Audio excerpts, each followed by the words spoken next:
الصلاة والسلام علیکہ یا سیدی یا رسول اللہ وعلا آلکہ واصحابکہ یا سیدی یا حبیب اللہ۔ اللہ رب العالمین کی حمد و ثنا اور نبی مکرم شفیع معظم رحمت دو عالم صلی اللہ علیہ وآلہ وسلم کی ذات پر نور فارغ درود پاک ہدیۃ تحفۃ پیش کرنے کے بعد انتہائی قابل احترام قابل عزت حاضرین محترم السلام علیکم ورحمۃ اللہ وبرکاتہ۔ آج کی ہماری یہ جو محفل پاک ہے جو نشست ہے ایک والدہ ماجدہ مرحومہ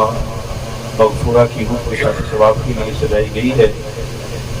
دعا ہے اللہ رب العزت کی حضور کہ اللہ جل جلالہ مرحومہ کی بخشش و مغفرت فرمائے، مرحومہ کو اللہ جل جلالہ دیوار رحمت کے اندر جگہ عطا فرمائے۔ عزیزان گرامی، قرآن کریم فرقان حمید کے اندر کم و بیش اللہ جل جلالہ نے لفظ جو ہے یعنی لفظ ماں جو ہے وہ 80 مرتبہ بیان فرمایا ہے، اور خالق کائنات نے قرآن کریم کے اندر 5 جگہوں پر اپنی الوہیت کا اپنی ربوبیت کا ذکر کرنے کے بعد فوراً جو حکم دیا ہے وہ والدین کی عزت، والدین اور والدین کی اب یہاں ہے کہ اللہ جل جلالہ والدین کی عبادت کے بعد کہ اللہ جل جلالہ حکم دیتا ہے وہ والدین اپنی عبادت کے بعد جس کی خدمت کا ہمیں حکم دیتا ہے وہ والدین۔ رسول عالم صلی اللہ علیہ وسلم نے فرمایا اور رسول عالم صلی اللہ علیہ وسلم نے فرمایا ایک گناہ یہ، 2 گناہ اللہ کبھی معاف نہیں کر پاتا۔ اللہ کے ساتھ ایک گناہ یہ کہ انسان، اللہ نے قرآن میں فرمایا اللہ کے ساتھ کسی کو شریک ٹھہرائے، یشرک فیہ، اللہ نے قرآن میں فرمایا ان اللہ لا یغفر ان یشرک فیہ ویغفر ما دون ذلک لمن یشاء، بے شک اللہ تبارک و تعالیٰ کو شریک ٹھہراتا ہے، اسے نہیں بخشے گا کہ جو کوئی اللہ کے ساتھ کسی کو شریک علاوہ جس کو چاہے ویغفر ما دون ذلک لمن یشاء، فرما دیتا ہے اس کے علاوہ جس کو چاہے اس طرح چاہے جب چاہے معاف فرما دے، کسی کو شریک نہ ٹھہرائے۔ یعنی اگر کوئی انسان اللہ کے ساتھ کسی کو شریک نہ ٹھہرائے اگر ٹھہراتا ہے جو نبی علیہ السلام تو فرمایا اس کی کوئی معافی نہیں، فرمایا وہ والدین کی، اور دوسرا گناہ جو نبی علیہ السلام نے بیان فرمایا اور اس کے اوپر فرمایا وہ والدین کی نافرمانی، بڑی قابل غور بات ہے، اور اس کے اوپر اس کی دنیا میں یہاں ایک بڑی قابل غور بات ہے، اس کی آخرت میں سزا، شرک جو ہے اس کی دنیا میں سزا نہیں، فرمانی جو ہے اس کی آخرت میں سزا، معافی بھی نہیں ہے، والدین کی نافرمانی جو ہے بھی سزا ہے اور آخرت میں اس کے اوپر معافی بھی نہیں ہے، اور اس کے اندر دنیا میں بھی سزا ہے اور آخرت میں بھی قابل توجہ بات ہے کہ نبی اکرم صلی اللہ علیہ وسلم نے فرمایا، بڑی قابل توجہ بات ہے کہ نبی اکرم صلی اللہ علیہ وسلم نے فرمایا وہ شخص دنیا میں اپنا معاملہ ذلیل و رسوا ہوگا اور یہ والدین کے ساتھ اللہ نے اپنا معاملہ ہمارے ساتھ 2 طرح سے رکھا ہے، اور یاد رکھیں اخلاقی قوانین اللہ نے والدین کا معاملہ ہمارے ساتھ 2 طرح سے رکھا ہے، اور کچھ رب کائنات کچھ اخلاقی قوانین اللہ رب العزت نے ہمارے اوپر رکھے ہیں وہ بھی اللہ تعالیٰ نے ہم اور کچھ رب کائنات نے قانونی جو تقاضے ہیں وہ بھی اللہ تعالیٰ نے ہمارے اوپر، ہمارا ان کے ساتھ جو رویہ ہے لہذا دونوں طرح سے وہ بہتر سے بہتر، ہمارا ان کے ساتھ جو رویہ ہے میں جو سلوک ہے بات کرنا چاہوں وہ بہتر سے بہتر ہونا چاہیے کہ میں علاقے کی بات کرنا چاہوں گا، اللہ تعالیٰ اس کی بھی بخشش فرمائے کہ میرے علاقے کا یہ ایک آدمی تھا، اللہ تعالیٰ اس کی بھی بخشش فرمائے، ان کی والدہ ماجدہ ان کے بارے میں بڑی نالا رہتی تھی، پریشان رہتی تھی، اکثر و بیشتر وہ کہا کرتی تھی میرا یہ خیال نہیں رکھتا، میری یہ ضرورتیں پوری نہیں کرتا۔ جب وہ فوت ہو گئی ان کے لیے انہوں نے ختم کا اہتمام کیا تو ماشاءاللہ بڑا وسیع اہتمام کیا، تو میں نے ان بھائی سے عرض کی، اللہ تعالیٰ ان کی بخشش فرمائے، میں نے کہا یار آج بے شک تو نے 8 یا 10 لے کے ان کے نام پہ اتاری ہے، اللہ کی عزت کی قسم اگر زندگی میں تو ان کو پیٹ بھر کر کھانا دے دیتا، ان کی زندگی میں ان کے جوتوں اور کپڑوں کا خیال رکھتا، آج 10 لے کے نہ بھی اتارتا تو تب بھی تیرے لیے بخشش کا سامان، تب بھی تیرے لیے رجاؤ، تب بھی تیرے لیے بخشش۔ اس لیے ان کے مرنے کے بعد ان کے نام پہ خیرات کرنا اور ان کی زندگی میں ان کو دوائی بھی نہ لے کر دینا،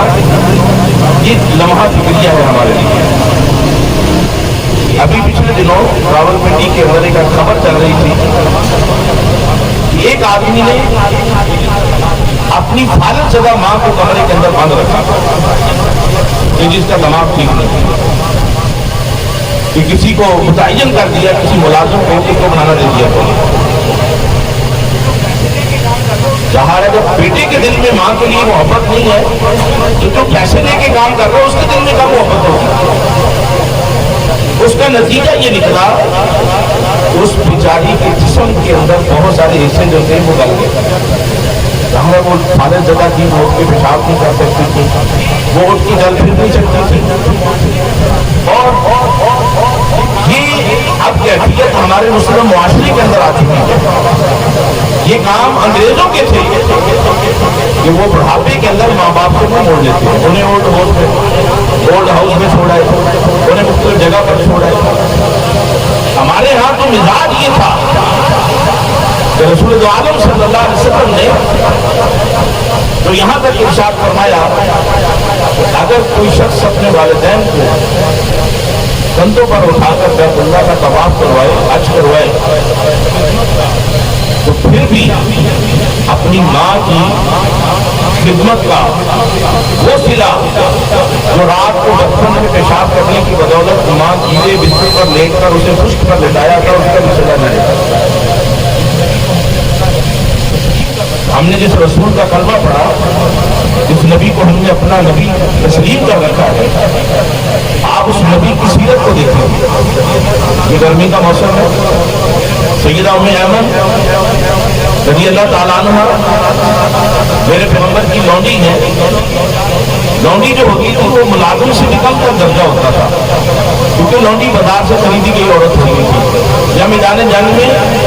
جب کوئی قوم کسی قوم کے اوپر فتح یاب ہوتی تھی، وہ ان کی عورتوں کو اپنا غلام بنا لیتے تھے، غلام بنا کر وہ اپنی مرضی سے ان کو استعمال کرتے تھے۔ تو سیدہ ام ایمن حضور کی لونڈی تھی، لیکن میرے پیغمبر نے ساری زندگی ان کے ساتھ ہم دونوں موجود تھے۔ ہم عائشہ بھی بیٹھی ہے 4 روپے، حضور بھی بیٹھے ہیں۔ ام ایمن آ گئی، گرمی کا موسم ہے، آ کر عرض کی اے بیٹا محمد صلی اللہ علیہ وسلم مجھے پانی پلا دے۔ ایک لونڈی عورت ہے، ہم عائشہ فرماتی مجھے غصہ آیا، اس کی یہ حیثیت کہ یہ رسول اللہ صلی اللہ علیہ وسلم کو یہ کہے۔ تو میرے پیغمبر نے سیدہ عائشہ کی طرف دیکھا، فرمایا عائشہ تمہیں پتہ نہیں کہ ام ایمن میری ماں ہے، میری ماں کے مرنے کے بعد ام ایمن نے میرے ساتھ اپنے ماں ہونے کا سلوک کیا۔ حضور اٹھے، آقا علیہ الصلوۃ والسلام نے مسکینے سے پانی بھرا، پانی بھر کر ام ایمن کی خدمت پہ پیش کیا، اور رسول عالم صلی اللہ علیہ وسلم اپنی جگہ سے ہلے نہیں۔ یہ نہیں ہے کہ پانی دے کر آپ کو 4 روپے پر آ کے بیٹھ گئے۔ ایک مہذب، ایک مؤدب اور ایک تعلیم یافتہ، تربیت یافتہ آج جو انکسار بیٹے کی طرح ہاتھ باندھ کر کھڑے ہو گئے۔ جب ام ایمن نے برتن خالی کیا تو اللہ کے رسول نے بڑی عاجزی سے فرمایا ماں اور پانی پیش کرو۔ آج ہم ذرا غور کر کے دیکھیں، کیا میرا آپ کا رویہ اس سگی ماں کے ساتھ جس کے پیٹ سے میں نے آپ نے جنم لیا ہے اس طرح کا ہوتا ہے؟ یہ رویے آج آہستہ آہستہ ہمارے گھروں سے اٹھتے جا رہے ہیں۔ آج ہمارے گھر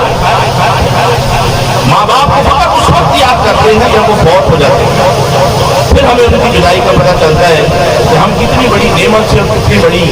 دولت سے محروم ہو گئے۔ لیکن جب وہ ہم میں موجود ہوتے ہیں، ان کا بڑھاپا، ان کی بیماری، ان کا بوڑھا پن جو ہے، یہ ہمارے لیے مصیبت اور وبال بنا ہوتا ہے۔ سورہ البقرہ کے اندر اللہ کریم نے فرمایا یسألونک ماذا ينفقون، اے پاک پیغمبر صلی اللہ علیہ وسلم یہ آپ سے پوچھتے ہیں کہ ہم کہاں پہ خرچ کریں۔ قل ما انفقتم، اے محبوب عالم صلی اللہ علیہ وسلم آپ مجھے فرما دیجئے ما انفقتم من خیر فللوالدین، اے پیغمبر صلی اللہ علیہ وسلم آپ انہیں فرمائیے کہ والدین کی خیر پر، والدین کی فلاح و بہبود پر، والدین کے حقوق پر سب سے پہلے خرچ کرو۔ ما انفقتم من خیر فللوالدین، تمہاری روٹی روزی جو ہے، تمہاری دولت جو ہے، اس کا پہلا مطلب تمہاری اپنی ذات کی نہیں ہے۔ یہ قرآن ہے، یعنی دولت تم کماؤ، محنت تم کرو، تنخواہ تم لو، کاروبار تم کرو، لیکن تمہاری دولت کے اوپر سب سے پہلا حق پھر بھی تمہارا نہیں ہے، پھر بھی تمہارے والدین۔ یہ قرآن کا اصول بتا رہا ہے۔ اللہ نے یہ نہیں فرمایا میرے محبوب نے کہو کہ سب سے پہلے اپنے اوپر خرچ کرو، پھر اپنے بیوی بچوں پر خرچ کرو، پھر اپنے عزیز و اقارب پر خرچ کرو، پھر سسرال پر خرچ کرو، بعد میں جا کر اپنے ماں باپ پر کرو۔ اللہ نے فرمایا نہیں، دولت تو نے کمائی ہے، محنت تو نے کی ہے، خون پسینہ تیرا بہا ہے، لیکن تیری کمائی کا سب سے پہلے حقدار کون ہے؟ میں خدا اسے جسے ٹھہرا رہا ہوں، فللوالدین، وہ تیرے والدین کی بات ہے۔ آقا کریم صلی اللہ علیہ وسلم کی خدمت اقدس میں ایک صحابی آ گئے، یا رسول اللہ صلی اللہ علیہ وسلم میرا باپ گھر میں موجود تھا، امانتاً اپنے والد کو کچھ رقم دے کر گیا، ابا جان یہ امانت کے طور پر رقم ہے، یہ آپ کا خرچہ ہے۔ آقا میں سفر سے واپس آیا ہوں، میرے ابا جان کا جو خرچہ تھا وہ بھی انہوں نے خرچ کر لیا، جو رقم امانت کے طور پر دی تھی وہ بھی خرچ کر لی۔ اب جب صحابی رسول اللہ کی نبی کی بارگاہ میں شکایت لے کر آیا، بوڑھا باپ جو تھا، مشکات شریف کی حدیث ہے کہ بوڑھا باپ رو کر اللہ کو عرض کرتا ہے، اے اللہ میرا بیٹا میرے نبی کے پاس میری شکایت لے کر گیا ہے، اللہ تو جانتا ہے جتنا خرچ وہ مجھے لے کر گیا تھا اس خرچ سے میری ضروریات زندگی پوری نہیں ہوئی، اسی لیے میں نے اس کی امانت کی ہوئی رقم جو ہے وہ اپنی ذات کے اوپر خرچ کر لی۔ اے اللہ میں تیری بارگاہ اقدس میں عرض کرتا ہوں، اپنے حبیب کی بارگاہ میں مجھے شرمندہ نہ ہونے دو، مجھے رسوا نہ ہونے دینا۔ بیٹا بارگاہ نبی میں ہے اور باپ بارگاہ خدا بندی میں۔ بیٹا شکایت لے کر گیا ہے اور باپ اللہ کے حضور التجا کر رہا، نتیجہ کیا نکلتا ہے؟ تھوڑی دیر گزری، اللہ کے رسول کا قاصد دروازے پر آتا ہے۔ جب قاصد دروازے پر آیا، میرے پیغمبر صلی اللہ علیہ وسلم کا پیغام کیا ہے؟ آپ کو اللہ کے رسول نے بلایا۔ جب بوڑھا صحابی بارگاہ نبی میں آیا، میرے پیغمبر کھڑے ہو گئے، اللہ کے رسول صلی اللہ علیہ وسلم نے اس صحابی کو بھی کھڑا کر لیا۔ میرے پیغمبر صلی اللہ علیہ وسلم نے فرمایا، دیکھ تیری دولت پر تیرے باپ کا حق تجھ سے بڑھ کر ہے، تیرے باپ کو اللہ نے یہ حق دے رکھا ہے کہ وہ تیرے مال کو، تیری دولت کو دونوں ہاتھوں سے کھا سکتا ہے، اور یاد رکھنا میرے رب نے مجھے یہ پیغام بھیجا ہے کہ تیری وجہ سے تیرے باپ کی آنکھ میں آنسو آئے تو میں محمد مصطفیٰ صلی اللہ علیہ وسلم قیامت کے دن نہ تیری شفاعت کروں گا، نہ رب کائنات کے بارگاہ میں تیری مغفرت کی دعا کروں گا۔ آج ہم خود غور کریں، ہمارے والدین ہم سے ضروریات زندگی کے لیے پیسہ مانگے، ہمارا کیا جواب ہوتا ہے، ہمارا کیا انداز ہوتا ہے؟ کبھی ہم نے سوچا ان کے جوتے ٹوٹے ہیں یہ کس نے لا کر دیا؟ کبھی دیکھا کہ یہ قمیض یہ شلوار جو میرا باپ پہن رہا ہے، اس شلوار اور قمیض کے اندر میرے باپ کو کتنے ایام کتنے سال گزر گئے؟ میرے بچوں کے کپڑے آتے ہیں، میری بیوی کے کپڑے آتے ہیں،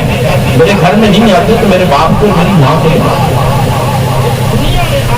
یاد رکھیں، اللہ کے بعد اس دنیا میں آنے کا آپ کا سب سے بڑا سبب جو ہے وہ آپ کا باپ اور آپ کی ماں۔ ہم سب جانتے ہیں ابو بکر صدیق رضی اللہ تعالیٰ عنہ سب سے پہلے ایمان لے کر آئے، لیکن اللہ کی کرنی کیا ہے، ابو بکر صدیق رضی اللہ تعالیٰ عنہ کے والد گرامی جو ہے وہ فتح مکہ کے بعد ایمان لے کر آئے، 93 سال کی عمر کی جب آپ ایمان لے کر آئے، آنکھوں کی بینائی جا چکی تھی، نبینا ہو چکے تھے، راشا کی بیماری تھی، وجود اظہار جو تھا وہ ہلتا تھا، چل نہیں سکتے تھے، حضور مکے میں موجود تھے، خانہ کعبہ میں تشریف فرما تھے، ابو بکر رضی اللہ تعالیٰ عنہ سلام کرنے کے لیے باپ کے پاس چلے گئے، جا کر ابا جان کو سلام کیا تو ابا جان نے کہا بیٹا ابو بکر آج سارا عرب مسلمان ہو گیا، آج میری بھی آرزو ہے میں بھی کلمہ پڑھوں۔ جناب سیدنا حضرت ابو قحافہ آپ کی کنیت تھی، آپ کا نام عثمان تھا، تو کہا بیٹا مجھے بھی لے چلو اللہ کے نبی کی بارگاہ میں۔ اب ابو بکر صدیق رضی اللہ تعالیٰ عنہ نے بوڑھے باپ نے سہارا دیا، ان کے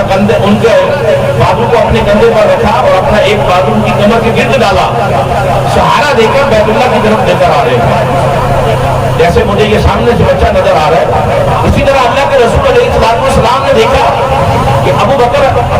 اپنے باپ کو سہارا دے کر خانہ کعبہ کی طرف چلے آ رہے ہیں، میرے نبی نے انتظار نہیں کیا، یہ نہیں دیکھا کہ چلو ابو بکر آتے ہیں پوچھتے ہیں کیوں لے کے آ رہے ہو۔ آقا کریم علیہ السلام نے اپنی چادر مبارک، اپنی رضا مبارک، اپنی کملی مبارک اٹھائی، اپنے کندھے پر رکھی، ابو بکر سے زیادہ رفتار سے زیادہ سپیڈ سے چلنا شروع کر دیا۔ جب ابو بکر کے قریب پہنچے تو فرمایا ابو بکر وہ اپنے باپ کو تعلیم دے رہے ہو؟ ابو بکر نے خوش ہو کر کہا یا رسول اللہ صلی اللہ علیہ وسلم آج میرے باپ نے بھی ارادہ کر لیا ہے کہ میں کلمہ پڑھ لوں، آج میرے باپ کی بھی خواہش ہے کہ میں مسلمان ہو جاؤں، یا رسول اللہ صلی اللہ علیہ وسلم اس لیے میں اپنے والد گرامی کو آپ کی خدمت اقدس میں لے کے آ رہا ہوں۔ سنیے اللہ کے رسول نے کیا فرمایا، اللہ کے نبی نے فرمایا ابو بکر اگر تیرے باپ نے کلمہ پڑھنے کا ارادہ کر لیا تھا، تیرے باپ نے مسلمان ہونے کی نیت کر لی تھی، ابو بکر تجھے پتا ہے تیرے باپ کی آنکھوں میں بینائی نہیں ہے، تجھے پتا ہے تیرا باپ راشی کی بیماری میں مبتلا ہے، تجھے پتا ہے بڑھاپے کی وجہ سے تیرا باپ چل نہیں سکتا، اگر تیرے باپ نے کلمہ پڑھنے کا ارادہ کیا تھا تو تو مجھ محمد کو بتاتا میں گھر آ کر تیرے باپ کو کلمہ پڑھا لیا، تو انہیں تکلیف کیوں دی؟ یہ اس کافر باپ کے لیے اللہ کے رسول کے جذبات ہیں جس نے اللہ کے نبی کے دین کی دعوت کی تھی، دشمنی کی، اس کے لیے حضور کے دل میں اتنا نرم گوشہ ہے۔ فرمایا ابو بکر تیرا باپ بوڑھا ہے، یہ جلنے سے قاصر ہے، اگر تیرے باپ نے ارادہ کیا تھا تو مجھ محمد صلی اللہ علیہ وسلم کو بتاتا میں دھڑا کر کر بڑھتا۔ سیدنا امام جعفر صادق رحمہ اللہ تعالیٰ کی بارگاہ اقدس میں ایک نوجوان آیا، سنو، نوجوان آیا، کہا امیر المومنین جناب سیدنا امام جعفر صادق رحمہ اللہ تعالیٰ سے کہنے لگا اے نواسہ رسول، اے اللہ کے نبی کے نقطۂ جگر کے بیٹے، میرا ایک مسئلہ ہے، میری ماں عیسائی عورت ہے اور میں کلمہ پڑھ کر مسلمان ہو چکا ہوں، کیا میں اپنی باپ کی ماں کے ساتھ بیٹھ کر کھا سکتا ہوں؟ میری ماں عیسائی عورت ہے، امام جعفر صادق امام باقر کے بیٹے، امام باقر امام زین العابدین کے بیٹے، امام زین العابدین جناب حسین رضی اللہ تعالیٰ عنہ کے بیٹے، جناب حسین علی المرتضیٰ کے بیٹے۔ امام جعفر صادق نے کیا فرمایا؟ فرمایا بیٹا تو ساتھ بیٹھ کر کھانے کی بات کرتا ہے، میں تجھے یہ کہوں گا تیری ماں جب کھانا کھا لے تو اس کا جھوٹا کھانے میں بھی تیرے لیے برکت ہے۔ اس سے پوچھا کون ماں؟ وہ مسلمان نہیں ہے، جو مسلمان نہیں ہے، جو کلمہ گو نہیں ہے، جو دین مصطفیٰ پر نہیں ہے. کہا بیٹا ساتھ کھانا تو بڑی دور کی بات ہے، تیرے لیے لازم ہے کہ تیری ماں اگر برتن میں کھانا چھوڑے تو اسے صاف کیا کر، اس پر بھی تجھے اللہ اجر عطا فرمائے. عزیزان محترم، آخری بات، آج کے ایام ہے، آج کا دن یوم التربیہ کہلاتا ہے. یعنی آج ذی الحج جو ہے سعودی عرب کے اندر، آج حج کا پہلا دن ہے. آج حجاج کرام خانہ کعبہ سے مینا کی طرف رواں دوا ہے. کل 9 ذی الحج ہوگا، عرفہ کا دن ہوگا. تو کل تمام حجاج کرام جو ہیں وہ میدان عرفات میں جمع ہوں گے. جب اللہ کے رسول صلی اللہ علیہ وسلم حج کے لیے تشریف لے گئے تھے، بعض روایات میں آتا ہے کہ آتے ہوئے، بعض روایات میں آتا ہے کہ جاتے ہوئے. جب حضور صلی اللہ علیہ وسلم سفر حج سے کے لیے نکلے یا واپس ہوئے تو میرے نبی صلی اللہ علیہ وسلم اپنی ماں جناب سیدہ آمنہ رضی اللہ تعالیٰ عنہ کی قبر انور پر تشریف لے. اب اللہ کے رسول کا خراج تحسین ذرا نوٹ کیجیے گا. حضور قبر انور پر جا کر کیا ارشاد فرماتے ہیں؟ حدیث پاک میں آتا ہے کہ اللہ کے نبی صلی اللہ علیہ وسلم نے اپنی والدہ ماجدہ کی قبر انور کو اسی طرح اپنے دونوں بازوؤں میں لے لیا جس طرح دو زندہ لوگ جب ملتے ہیں ایک دوسرے کو ڈبی میں لے لیتے ہیں. ہم تو قبرستان جاتے نہیں ہیں، ہمارے پاس ٹائم نہیں. ہم سب اپنے اپنے زمین سے پوچھ کر دیکھیں. ہم پارک میں چلے جائیں گے، سیر و تفریح کے لیے کسی گراؤنڈ میں چلے جائیں گے، بڑی بڑی دور سفر کر لیں گے، لیکن 1 میل کے اوپر، آدھے میل کے اوپر، 1 مربع کلومیٹر کے اوپر جہاں ماں دفن ہے، جہاں باپ دفن ہے، وہاں نہیں جائیں گے، وہاں نہیں جائیں گے. تو میرے رسول صلی اللہ علیہ وسلم نے جب قبر انور پر حاضری دی تو حضور نے اپنے بچپن میں باتیں کی. ماں دیکھ تیرا بیٹا محمد صلی اللہ علیہ وسلم، تیرا بیٹا محمد صلی اللہ علیہ وسلم آیا ہے. اور ماں کو کیا عرض کرتے ہیں؟ ماں تجھے یاد ہے کہ تم مجھے مدینہ میں لے کر گئی، وہاں تالاب تھا، وہاں تم نے مجھے حکم کیا تھا کہ بیٹا محمد یہاں نہا لو. ماں تجھے یاد ہے کہ میں تیرے ساتھ تھا، ایک چھت کے اوپر چڑیا بیٹھی تھی، تو نے مجھے بڑے پیار سے مخاطب ہو کر فرمایا تھا، او بیٹا محمد دیکھو کہ اتنی خوبصورت چڑیا بیٹھی ہے. اب حضور اپنے بچپن کی ساری باتیں اپنی ماں کے ساتھ قبر انور پر کھڑے ہو کر کرتے ہیں. علماء نے اس حدیث کو صحیح کہا ہے، موضوع نہیں کہا. ضعیف حدیث وہ ہوتی ہے جس کو بیان کرنے میں کوئی راوی جو ہے اس کے اندر تھوڑا بہت نقص ہو. حدیث صحیح ہے، حدیث کا آگے کا متن صحیح ہے،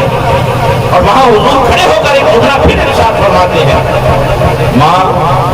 میں محمد نماز پڑھ رہا ہوتا اور تو مجھے کہتی ہو محمد صلی اللہ علیہ وسلم. ماں اللہ کی عزت کی قسم میں نماز چھوڑ کر تیری بات کروں. واخر دعوانا الحمدللہ.